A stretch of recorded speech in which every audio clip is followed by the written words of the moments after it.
जो भी है वो बिल्कुल फैक्ट है, ना कि कोई ये जुमला है। मोदी मोदी कर रही है भारत की जनता। एक मंदिर बनाने के लिए कितने परिवार उजाड़ दिए ये किसी को पता भी नहीं है।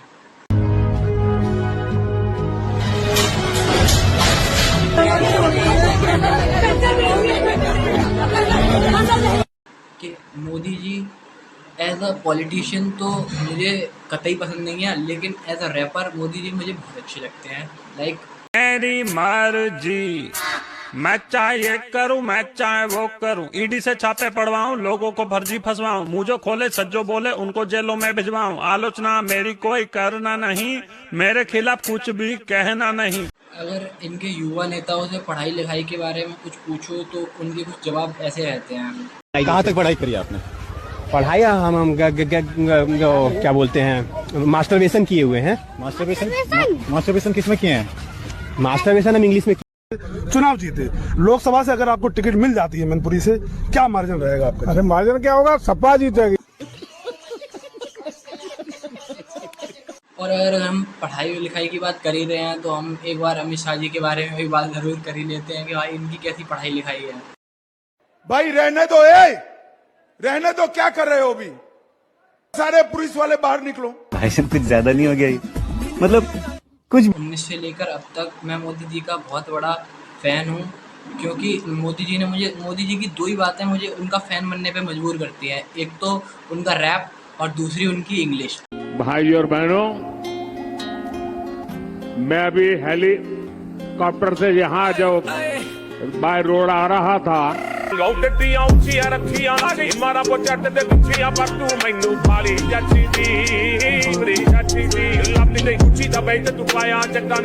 मोदी जी हर साल परीक्षा पे चर्चा करते हैं, हर स्कूल के बच्चों के साथ मिलते हैं, लेकिन मोदी जी ने ही सबसे ज़्यादा टैक्स जो है एजुकेशन पे लगा रखा है। 18% टैक्स एजुकेशन पे लगा रखा है। आज भारत में हर सप्ताह एक नई यूनिवर्सिटी बन रही है। आज भारत में हर तीसरे दिन एक अटल टिंकरिंग लैब खोली जा रही है। लेवल सबके निकलेंगे। कभी तो लगता है कि मतलब मैं 2050 में जी रहा हूँ, क्योंकि इतना कर्जा जितना इन्होंने 2024 में कर लिया है ना, इतना तो 2050 में भी नहीं होता। और अगर हम बात करें कि पिछले 70 साल और इन 10 सालों की, तो पिछले 70 साल में कभी भी मणिपुर में कोई हमला नहीं हुआ, कभी भी मणिपुर में कोई ऐसी बात नहीं हुई जिस पे देश के प्रधानमंत्री ने ध्यान न दिया हो। लेकिन पिछले 10 साल में मणिपुर, लेह लद्दाख और ऐसी कई सारी घटनाएं हुई हैं जिसमें प्रधानमंत्री ने कोई एक्शन ही नहीं लिया। मोदी जी के 10 साल में दसों साल पेपर लीक हुए हैं कम से कम, और हर साल कम से कम 5 पेपर लीक हो जाते हैं। लेकिन मैं एक बात तो विश्वास के साथ कह सकता हूँ कि मोदी जी को हराना मुश्किल ही नहीं, नामुमकिन है। मोदी जी को कोई सरकार कुछ नहीं हरा सकता, लेकिन एक चेहरा था जो मोदी जी को हरा सकता था, वो चेहरा अब जेल में है। तो मोदी जी को किसी भी चीज़ की कोई दिक्कत नहीं है।